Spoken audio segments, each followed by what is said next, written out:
ইব্রাহিম আলাইহিস সালাম কাবা ঘর নির্মাণ করলেন। আল্লাহ পাক যখন ইসমাঈল আলাইহিস সালাম পরিপূর্ণ বড় হলেন, যখন আল্লাহ পাক ইব্রাহিম আলাইহিস সালামকে বললেন কাবা ঘর বানানোর আদেশ, আল্লাহ পাক ইব্রাহিম আলাইহিস সালামকে করলেন।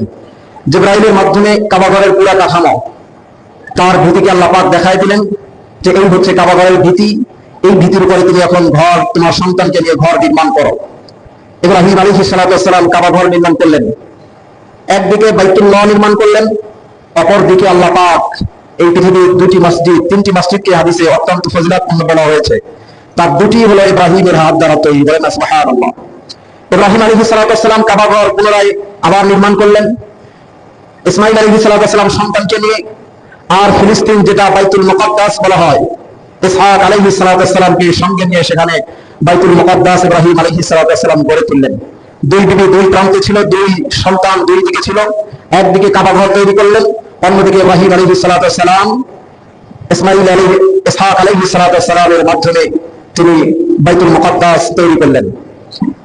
বাইতুল্লাহ তৈরি করার ক্ষেত্রে ইব্রাহিম আলাইহিস সালামকে যখন আল্লাহ পাক আদেশ করলেন যে তুমি আল্লাহ কাবা ঘর নির্মাণ করো, ইব্রাহিম আলাইহিস সালাম যখন সন্তানকে বললেন যে সন্তান, আল্লাহ পাক আমাকে একটা আদেশ করেছে, এই আদেশের ক্ষেত্রে তোমার মত কি? ইসমাঈল আলাইহিস সালাম বললেন, আপনি আল্লাহ যে আদেশ আপনাকে করেছে যথাযথ পালন করেন, আমি বাপ সন্তান আপনার সেই পালনে সাহায্য করবো। বলেন না সুবহানাল্লাহ। ঠিক যাবে, কারণ ইব্রাহিম আলাইহিস সালাম আল্লাহর কাছে তো অনেক সন্তান চেয়ে এনেছিলেন।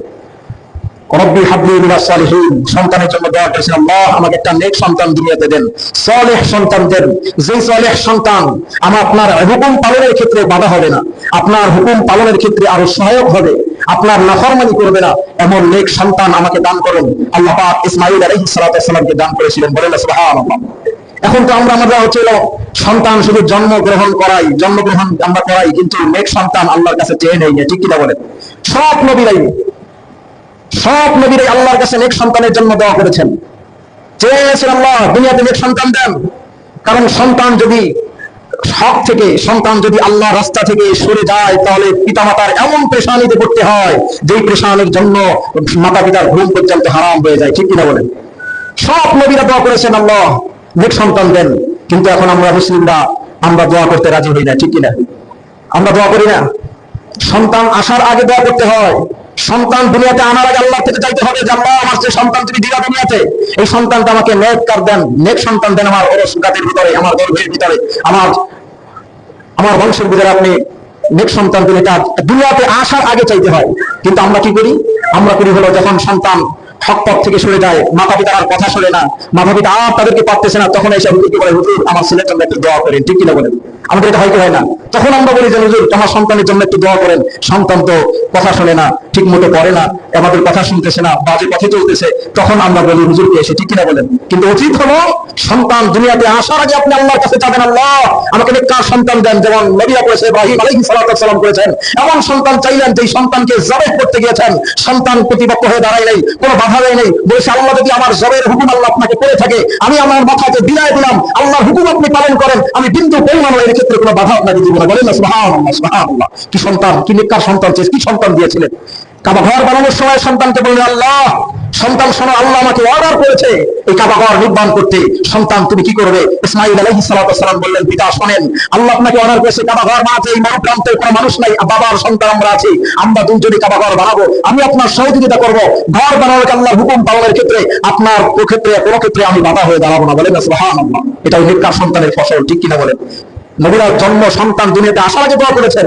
আমরা দুনিয়াতে আসার পর সন্তান যখন কথা শুনে না, তখন হুজুরকে জয় ধরি, আর তখন আল্লাহর কাছে বলে আল্লাহ সন্তানকে ভালো বানায় দেন। ঠিক কিনা বলেন? মা যদি নেককার সন্তান চাই, যাদের বয়স হয়ে গেছে, আপনার ছেলেকে বিবাহ দিবেন, ছেলেকে আগে থাকতে ভালো বানান, আর বিবাহের আগে থাকতে তাকে দোয়া করান। সন্তান বিবাহ কিভাবে নেক সন্তান আসে সেগুলো ইসলামিক ভাবে জানেন। নেক সন্তান হওয়ার জন্য যে কৌশলগুলো আছে ইসলামে, যে পদ্ধতিগুলো অবলম্বন করেছে, সেগুলো অবলম্বন করেন, ইনশাআল্লাহ সকলের বংশের ভিতরে আল্লাহ পাক নেককার সন্তান দিবেন। ঠিক কিনা বলেন? আল্লাহ পাক আমাদেরকে ওইভাবে নবীরা নেককার সন্তান চেয়ে এনেছেন, ওইভাবে আমাদের উপর আল্লাহ পাক নেককার সন্তান চেয়ে আনার তৌফিক আল্লাহ পাক দান করুন। বলেন আমিন। সম্মানিত হাজিরিন, কাবা ঘর আল্লাহ পাক নির্মাণ করবেন। ইব্রাহিমকে বললেন, ইব্রাহিম আলাইহিস সালাম তুমি কাবা ঘর নির্মাণ করবে, এই ভীতির পরে নির্মাণ করো। জিবরাইলের মাধ্যমে দেখাই দিলেন কাবা ঘরের ভীতিটা। ইব্রাহিম আলাইহিস সালাম সন্তানকে নিয়ে কাবা ঘর নির্মাণ শুরু করে দিলেন। কাবা ঘর নির্মাণ করলেন। ইসমাইল আলাইহিস সালাতু ওয়াস সালাম পাথর করে নিয়ে আসেন, আর ইব্রাহিম আলাইহিস সালাতু ওয়াস সালাম তিনি মিস্ত্রি হয়ে যথাযথ সুন্দর করে কাবা ঘরের উপরে তিনি বসিয়ে দিয়েছিলেন। বলেন না সুবহানাল্লাহ। সন্তানের পিতা দুইজনে কাবা ঘর বানালেন। সন্তান ছিলেন হলো জোগালদাতা, সন্তান ইসমাইল আলাইহিস সালাতু ওয়াস সালাম ছিলেন লেবার, আর মিস্ত্রি ছিলেন ইব্রাহিম আলাইহিস সালাতু ওয়াস সালাম। কাবা ঘর নির্মাণ করলেন যথাযথভাবে নির্মাণ করেন। যখন কাবা ঘরটা উঁচু হয়ে গেল, ইব্রাহিম আলাইহিস সালাতু ওয়াস সালাম আর হাতে পেলেন না, হাতে পান না, তিনি কিভাবে এখন পাথরগুলো বসাবেন? তখন ইব্রাহিম আলাইহিস সালাতু ওয়াস সালাম ইসমাইলকে বললেন একটা পাথর নিয়ে আসুন। তাফসীরের ভিতরে লিখে ইসমাইল আলাইহিস সালাতু ওয়াস সালাম যখন পাথর আনতে গেলেন, কোন পাথর নিয়ে আসবেন যে পাথরের উপরে দাঁড়িয়ে ইব্রাহিম পয়গম্বর কাবা ঘর নির্মাণ করবেন, তখন ইব্রাহিম আলাইহিস সালাতু ওয়াস সালাম জান্নাতি থেকে একটা পাথর এনে দিয়েছিলেন, যে পাথরটার নাম হলো মাকাম। সুবহানাল্লাহ। লিফট হিসেবে ব্যবহার করলো মাকাম ইব্রাহিম। যারা হজ করতে গিয়েছেন তারা দেখবেন মাকাম ইব্রাহিম একটা জায়গা আছে, যেই পাথরটার উপরে ইব্রাহিম আলাইহিস সালাতু ওয়াস সালাম দাঁড়িয়ে কাবা ঘর নির্মাণ করেছেন, তার পায়ের ছাপটা ওই পাথরের উপরে পড়ে আছে। ওই পাথরটা যে স্থানে রাখা হলো, আল্লাহ পাক ওই স্থানে এত মর্যাদা আল্লাহ পাক দিলেন, মুসল্লিদের জন্য, হাজীদের জন্য ওখানে 2 রাকাত নামাজের বিধান আল্লাহ পাক দান করে দিলেন। বলেন না সুবহানাল্লাহ। মুসল্লি হিসেবে আল্লাহ পাক গ্রহণ করালেন। ইব্রাহিম আলাইহিস সালাম পাথরের উপরে দাঁড়ালেন। পাথর যখন যতটুকু উঁচা হওয়া দরকার, পাথর যতটুকু উঁচা হয়, ইব্রাহিম ওটার উপরে দাঁড়িয়ে সুন্দর করে কাবা ঘর নির্মাণ করলেন। বলেন না সুবহানাল্লাহ। এরপরে জান্নাত থেকে যে পাথরটা আনা হলো, আল্লাহ পাক আদেশ করলেন এই পাথরটা তুমি একটা স্থানে রেখে দাও, পরবর্তী প্রজন্মের জন্য ওই জায়গাটা বরকতপূর্ণ হবে, তারা ওখানে এসে নামাজ পড়বে, ওই নামাজগুলো আমার কাছে অনেক পছন্দের হবে। আল্লাহ ইব্রাহিম আলাইহিস সালাম বললেন, ওইটার নাম দিলে মাকাম ইব্রাহিম, হাজীদের জন্য মুসল্লা হিসেবে গ্রহণ করা হলো। বলেন সুবহানাল্লাহ। নূহ আলাইহিস সালামের সময় প্লাবন হলো। নূহ আলাইহিস সালামের নৌকাটা এই কাবা ঘরে এসে 7টা চক্কর মেরেছিল, 7টা চক্কর দিয়েছিল নূহ আলাইহিস সালামের নৌকা। কাবা ঘরকে আল্লাহ পাক উঠাই দিলেন, চতুর্থ আসমানে হাজরে আসওয়াদ সেখানে ছিল। আল্লাহ পাক হাজরে আসওয়াদ এনে দিলেন ইব্রাহিমের হাতে। ইব্রাহিম আলাইহিস সালাম সন্তানকে নিয়ে হাজরে আসওয়াদ সেখানে লাগালেন। আল্লাহ পাকের যখন কাবা ঘরটা পুরো স্ট্রাকচারটা যখন সুন্দর হয়ে গেল, আল্লাহ পাক তখন ইব্রাহিম আলাইহিস সালামকে কতগুলো বাণী আল্লাহ পাক দিলেন। 1 নম্বরে আল্লাহ পাক বললেন, ইব্রাহিম আলাইহিস সালাম যে দোয়াগুলো কাবাকে সামনে রেখে দিয়েছিলেন, আল্লাহ পাকের কাছে এত পছন্দ হয়েছে, এত পছন্দ হয়েছে। কোরআনুল কারীমে ইব্রাহিম আলাইহিস সালামের দোয়াগুলো আল্লাহ পাক মানুষের জন্য, ইমানদারদের জন্য আল্লাহ পাক তুলে ধরেছেন। বলেন সুবহানাল্লাহ। আল্লাহর বরকতপূর্ণ ঘর ইব্রাহিম আলাইহিস সালাম বানিয়েছেন। বানানোর পরে যখন পরিপূর্ণ কাবা ঘর হয়ে গেল, হয়ে যাওয়ার পরে ইব্রাহিম আলাইহিস সালাম আল্লাহর কাছে দোয়া করেছেন কিছু, যে দোয়াগুলো আল্লাহ পাক কোরআনুল কারীমে তুলে ধরেছেন। 4টা দোয়া কাবা ঘর পূর্ণ নির্মাণের পরে ইব্রাহিম আলাইহিস সালাম 4টা দোয়া আল্লাহর কাছে করেছিলেন। কয়টা দোয়া? 4টি দোয়া আল্লাহ পাক করেছিলেন। এটা হাতিমে মুলতাজিম একটা জায়গা আছে, মুলতাজিমের সামনে দাঁড়িয়ে ইব্রাহিম আলাইহিস সালাম কাবাকে পুরোপুরি জড়িয়ে ধরে আল্লাহর কাছে দোয়া করেছিলেন। 4টা দোয়া, যে 4টা দোয়া আল্লাহ পাক কোরআনুল কারীমে উল্লেখ করলেন মানুষের জন্য। কারণ কোন জিনিসের তৌফিক যখন আল্লাহ পাক দেন, কোন জিনিসের ইবাদত করার তৌফিক যখন দেন, ওই তৌফিক দেওয়ার পরে তার প্রথম করণীয় হলো সেটা কবুলিয়তের জন্য আল্লাহর কাছে দোয়া করা। কি করা বলে? দোয়া করা। এই যে আমরা নামাজ আদায় করি, এই হুকুমটা কার? আল্লাহর। ইব্রাহিম আলাইহিস সালামকে তো আল্লাহ পাক হুকুম করেছিলেন কাবা ঘর বানানোর জন্য, তার জন্য এটা ইবাদত ছিল বানানোটা। তিনি যখন পরিপূর্ণ কাবা ঘরকে তৈরি করেছেন, 1 নম্বর কাজ হলো আল্লাহর কাছে ওটা কবুলিয়তের জন্য তিনি দোয়া করেছেন। বলেন না সুবহানাল্লাহ। কবুলিয়তের জন্য দোয়া করেছেন, কারণ কবুল যদি না হয় কোনো আমল আপনার, আল্লাহর কাছে যদি কোনো আমল কবুল না হয়, তাহলে আল্লাহর কাছে আমি আপনি কোনোদিন ওটার প্রতিফল পাবো না, সুফল পাবো না, প্রতিদান পাবো না। যদি আমল কবুল হয়ে যায়, জীবনের নামাজে যদি একটা সিজদা কবুল হয়ে যায়, আল্লাহ ওই একটা সিজদার ওসিলা করে আমাকে আপনাকে মাফ করে আল্লাহ জান্নাত দান করবে। ঠিক কিনা বলেন? আর যদি আমল কবুল না হয়, সারা জীবন নামাজ পড়েছি, রোজা রাখলাম, সারা জীবন অনেক কাজ করেছি, কিন্তু আল্লাহ কোনো একটা আমলকে পছন্দ করেন নাই, কবুল করেন নাই, তাহলে আমার সব আমলগুলো কোনো বিনিময়ে আমি হাসরের ময়দানে পাবো না। আল্লাহ পাক বলবেন, তোমার কোনো নামাজ আমি কবুল করি নাই, আমার কাছে গ্রহণযোগ্য হয় না। কবুলের অর্থ হলো গ্রহণযোগ্য। ঠিক কিনা? এজন্য ইব্রাহিম আলাইহিস সালাম চিন্তা করলেন, এই এত বড় একটা কাবা ঘর আমি সন্তানকে নিয়ে বানাইছি, এখন প্রথম দায়িত্ব হলো এটাকে কবুল করে নেওয়া, কবুল করায় নেওয়া। এজন্য ইব্রাহিম আলাইহিস সালাম আল্লাহ পাক তার দোয়াটা তুলে ধরলেন, وَإِذْ يَرْفَعُ إِبْرَاهِيمُ الْقَوَاعِدَ مِنَ الْبَيْتِ وَإِسْمَاعِيلُ। আল্লাহ পাক তুলে ধরলেন মানুষের জন্য, শোনো, ইব্রাহিম এবং তার সন্তান ইসমাইল যখন বাইতুল্লাহর ভিত্তি উঁচু করলো, বাইতুল্লাহর ভিত্তিটা যখন তারা পূর্ণ করলো, যখন তারা উভয়ে বলেছিল, রব্বানা তাকাব্বাল মিন্না ইন্নাকা আনতাস সামিউল আলিম। কত সুন্দর শিক্ষা! আমাদের জাতির পিতার নাম কি বলেন? ইব্রাহিম আলাইহিস সালাম। আমলের শিক্ষা দেখেন। আমল করার পরে আল্লাহর কাছে হাত তুলে বিনয়ের সাথে বলছে, আল্লাহ, এই কাবা ঘর যদি তুমি তৌফিক না দিতে আমি বানাইতে পারতাম না। এই কাবা ঘর যদি তুমি তৌফিক না দিতে আমার বানানো সম্ভব ছিল না। এমন একটা জমি ইব্রাহিম আলাইহিস সালাম বাস করতেন, যেটা ফল ফ্রুট থেকে শুরু করে নিয়ে সব কিছুকে দিয়ে আল্লাহ ভরপুর করে রেখেছেন। ওই সিরিয়ার জমি আল্লাহ পাক ফল ফ্রুট দিয়ে ভরপুর করে রেখেছিলেন। ফিলিস্তিনের জমি আল্লাহ পাক বরকত দিয়ে ভরপুর করে রেখেছেন। ওই জমিন সে আল্লাহ পাক রব্বুল আলামিন কাবার প্রান্তে আসলেন, যে কাবার ভিতরে মরুভূমি, যেখানে কোনো মানুষ নাই, কোনো পানির ব্যবস্থা নাই, মানুষ নাই, জনমানবহীন শূন্য এলাকা। সেখানে যে কাবা ঘর বানালেন সন্তান মিলে, আল্লাহকে বিনয়ের সাথে বললেন, আল্লাহ এই মহৎ একটা বড় কাজ আমরা সম্পন্ন করেছি, বাবার ছেলে মিলে, এটা তোমার দয়া ছাড়া সম্ভব ছিল না। সুতরাং তুমি যখন তৌফিক আমাদেরকে দিয়েছ, তুমি আমাদের পক্ষ থেকে এই আমলটা বলি তুমি কবুল আর মঞ্জুর করে নাও। এজন্য আমাদের প্রত্যেকটি আমলের পর বিনয়ের সাথে আল্লাহকে বলা, আল্লাহ আমাদের আমলগুলো তুমি কবুল করো। আল্লাহর কাছে যদি কবুল না হয় কোনো আমল, তাহলে এই আমল দ্বারা তো পরকালে নাজাতের আশা করতে পারবো না, ঠিক কিনা বলে। এবং কোন আমলের পরে যখন আমরা হাত তুলেন আল্লাহর কাছে, আপনি যখন বললেন আল্লাহ আমার আমলকে কবুল করো, আল্লাহর দিকে আপনার বিনয়তা আরো বেশি প্রকাশ পেল। আল্লাহকে বুঝাই দিলেন, আল্লাহ যে আমলটি করার সুযোগ তুমি আমাকে দিয়েছো, এই আমলটি করার সুযোগ তুমি দিয়েছো বিদায় আমি পেরেছি, করতে পেরেছি। সুতরাং এখন তুমি আমার পক্ষ থেকে এই আমলটিকে তুমি কবুল আর মঞ্জুর করে না। এটা করবে আমল করার পরে আল্লাহর কাছে সেটা কবুলের জন্য দোয়া করবেন, কারণ আমল কবুল না হলে তো আমি আপনি পরকালে ওটা প্রতিদান পাবো না, ঠিক কিনা বলে। প্রতিদান পাবো না, যেন রাসূল বলেছেন, রাসূল সাহাবাদেরকে জিজ্ঞেস করা হয়েছে, শোনো হাসরের ময়দানে সব থেকে মুফলিস ব্যক্তি কে হবে একটু বলো তো, সব থেকে দরিদ্র ব্যক্তি কে হবে একটু বলো। রাসূলুল্লাহ, আল্লাহ এবং তার রাসূল ভালো জানে, আপনি একটু বলুন কে হবে। রাসূল বলে, শোনো হাসরের ময়দানে অনেক মানুষ উঠবে, অনেক আমল তার থাকবে, নামাজ সারা জীবন পড়েছে, নামাজগুলো নিয়ে উঠবে, কিন্তু আল্লাহ পাক ডাক দিয়ে বলবে, তোমার এক উক্ত নামাজ কবুল হয় নাই। তুমি নামাজ পড়েছিলে দুনিয়াতে, মানুষ তোমাকে মুসল্লি বলবে, সম্মান করবে। দুনিয়াতে তোমাকে মানুষ মুসল্লি করেছে, সম্মান করেছে, দুনিয়াতেই তোমার পাওনা দাওনা সব মিটে গেছে। হাসরের ময়দানের বিনিময় আমার কাছ থেকে তুমি কোনো কিছুই পাবে না। আমার অনেকে উঠবেন, আমল অনেক, কিন্তু মানুষের গীবাত করেছে, পিছনে কি করেছে বলেন, গীবাত করেছে, মানুষের হক নষ্ট করেছেন। আল্লাহ পাক বিচার শুরু করবেন, মানুষের পিছনে বসে গীবাত করা তার সম্মান হেয় তার ভিতরে শামিল। তাকে আপনি পিছনে বসে ক্ষতি করেছেন, আল্লাহ পাক এবার ক্ষতির ফায়সালা নিবে, বলবে যে এই বান্দার যত বদ আমল আছে, যে সমালোচনা করেছে, গীবাত করেছে, যে অন্যায় করেছে, দুনিয়াতে হক মেরে খেয়েছে, হক নষ্ট করেছে, তাকে দিয়া দাও। আর তার নেকিগুলো যার হক নষ্ট করেছে দুনিয়াতে বসে, তাকে দিয়ে দাও। সুতরাং অনেক আমল নিয়ে অনেকজন উঠবে, কিন্তু এই দিনাগুলো শোধ করতে করতে তার আমলের খাতা জিরোতে পরিণত হয়ে যাবে, জিরোতে পরিণত হবে। আপনি পিছনে বসে গীবাত করছেন, পরকালে আপনি ক্ষতি থেকে আনছেন, আপনি গীবাত করতেছেন, পরকালের জন্য আপনি ক্ষতি করতেছেন। আপনি যে আমলগুলো করবেন, গীবাত করার কারণে হাসরের ময়দানে আল্লাহ ফয়সালা করবে, তুমি পিছনে বসে কেন বলছিলে তার গীবাত, মানুষগুলো তাকে তুমি সম্মান হেয় করতে চেয়েছিলে, সমাজের আত্মমর্যাদাকে নষ্ট করতে চেয়েছিলে, বিদায় তুমি পিছনে বসে তাকে গীবাত করেছো। আজকে ফয়সালা হলো, তার নেকিগুলো, তোমার নেকিগুলো তাকে দিতে হবে, তার বদ আমলগুলো তোমার নিতে হবে, এটাই হলো আজকে ফয়সালা। অনেক আমল নিয়ে উঠবে অনেকে, এই ফায়সালায় দেখা যাবে আমলগুলো অপরকে দিতে দিতে দিতে দিতে তার আমলের খাতা এখন শূন্যতে পরিণত হয়ে যাবে। রাসূল বলেন যে হাসরের ময়দানে অনেক মানুষ উঠবে, অনেক আমল নিয়ে উঠবে, অনেক আমল নিয়ে উঠবে, এই দেনা পাওনাগুলো হাসরের ময়দানে দিতে দিতে তার আমলের খাতাটা শূন্যতে পরিণত যার হবে, এই হলো আসল মুফলিস, আসল দরিদ্র ব্যক্তি হবে হাসরের ময়দান, ঠিক কিনা বলেন। সেইগুলো আসল আমরা এগুলো করি বলেন, এগুলোর দিকে লক্ষ্য করি না। এজন্য আবু হানিফা রাহমাতুল্লাহি আলাইহি জীবনের ভিতরে আসছে, একজন তার পিছনে বসে যখন গীবাত করলো, আবু হানিফা রাহমাতুল্লাহি আলাইহি এক ঝাঁকা ফল ফ্রুট নিয়ে তার বাড়িতে গিয়ে উপস্থিত হয়েছেন।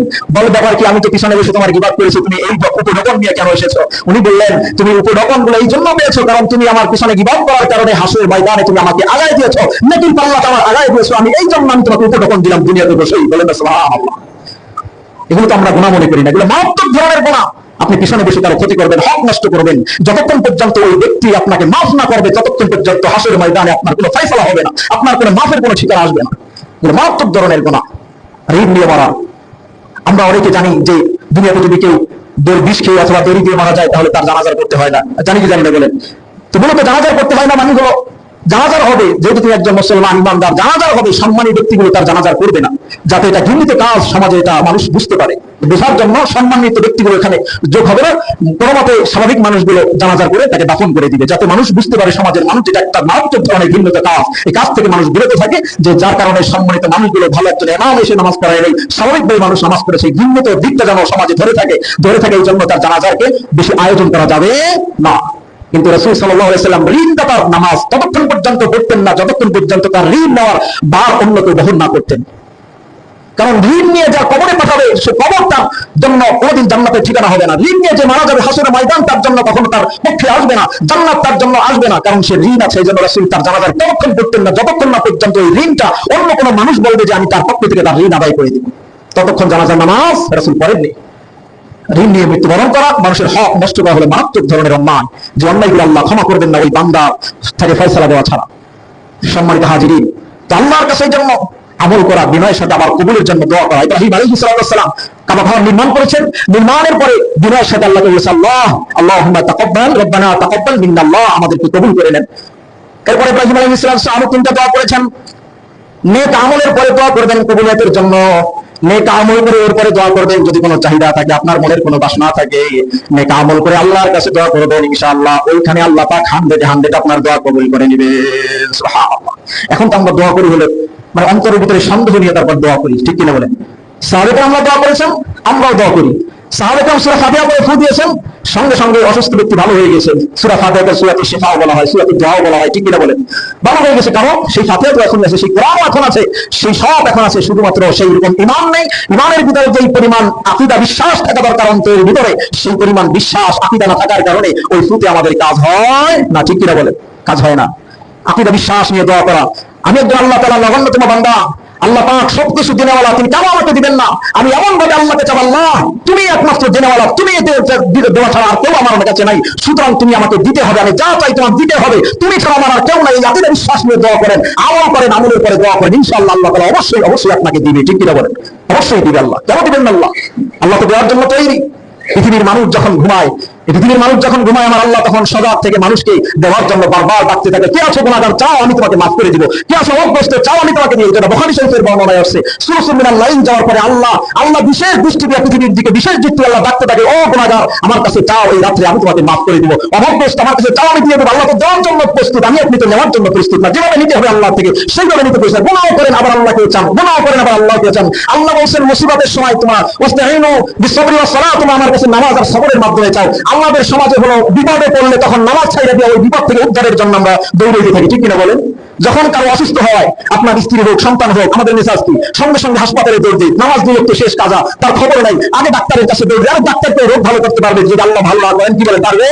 উচিত তো ছিল আমরা নামাজের জায়গায় নামাজ থাকবে। হ্যাঁ, আপনি স্বপ্নকে ডাক্তারের কাছে নিয়ে যাবেন, কিন্তু আপনার নামাজকে পিছিয়ে ফেলে নয়, ঠিক কিনা বলেন? আপনার নামাজকে পিছিয়ে ফেলে নয়, আপনি তো নামাজে দাঁড়িয়ে আল্লাহকে বলবেন, আল্লাহ তুমি আমাকে কোনো একটা পরীক্ষায় ফেলেছো, আমার সন্তানকে অসুস্থ দিয়ে আমার পরীক্ষায় উত্তীর্ণ তুমি হওয়ার তৌফিক দান করো, সবর দান করো, আমার সন্তানকে যেভাবে রোগ মুক্তি হবে সেইভাবে তুমি আমার কাজ করাটা, সেই ডাক্তারের কাছে নেওয়ার তৌফিক আমাকে দান করো। এইভাবে তো নামাজের ভিতরে আমাদের দোয়া করা উচিত, ঠিক কিনা বলেন?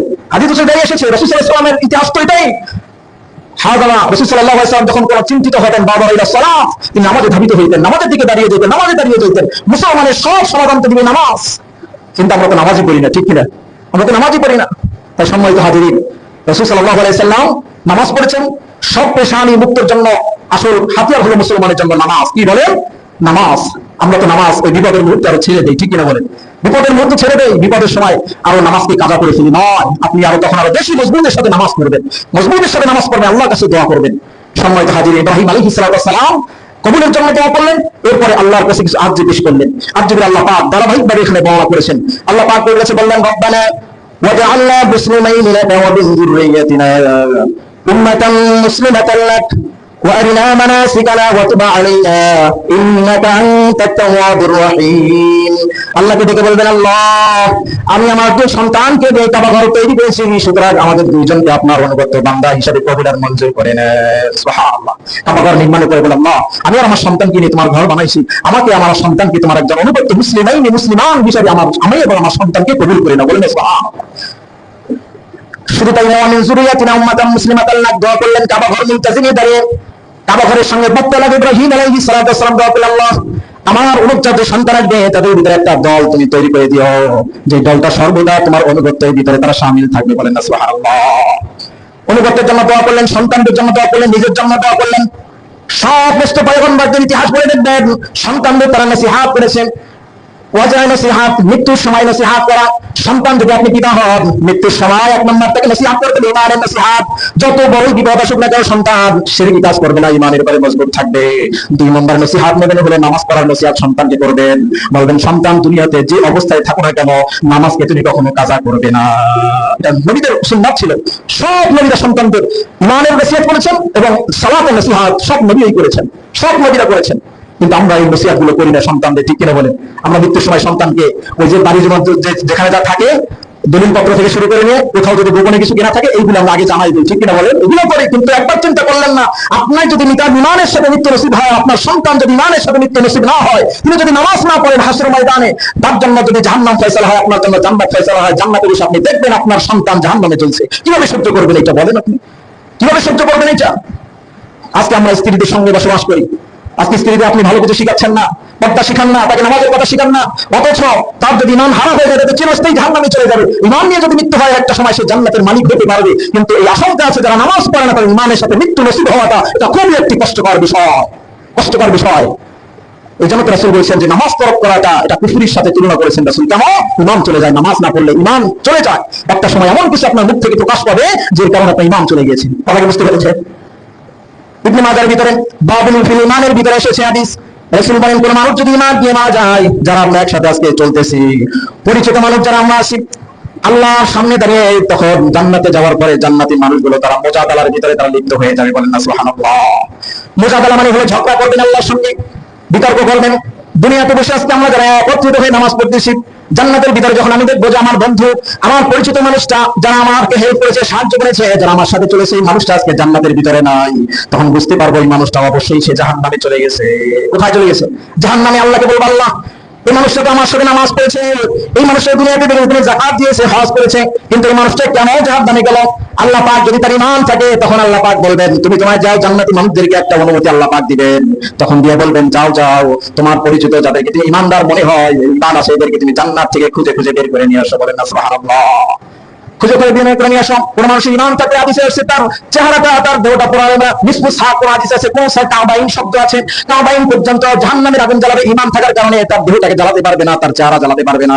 সাথী যারা জান্নাতি মানুষ হবে ওই মানুষগুলো দেখে চিনতে পারবে এরা হলো দুনিয়াতে ওই মানুষগুলো যারা আমার সাথে নামাজ পড়েছে, আমার সাথে দিনের কাজগুলো করেছে। বলেন না সুবহানাল্লাহ। তখন এরা জান্নাত থেকে ওই মানুষগুলো টেনে টেনে নিয়ে আসবেন। রাসূল সাল্লাল্লাহু আলাইহি ওয়াসাল্লাম বলেন খত্তারুম মিনাল ঈমান, যার ভিতরে শস্যের দানা পরিমাণ ঈমান থাকবে তাকেও একটা সময় জাহান্নাম থেকে আল্লাহ পাক বের করে জান্নাতের মালিক বানাবেন। বলেন সুবহানাল্লাহ। কিন্তু সেই মৃত্যুর ইমানের উপর তো মৃত্যু থাকতে হবে আপনার, ঠিক কিনা বলেন?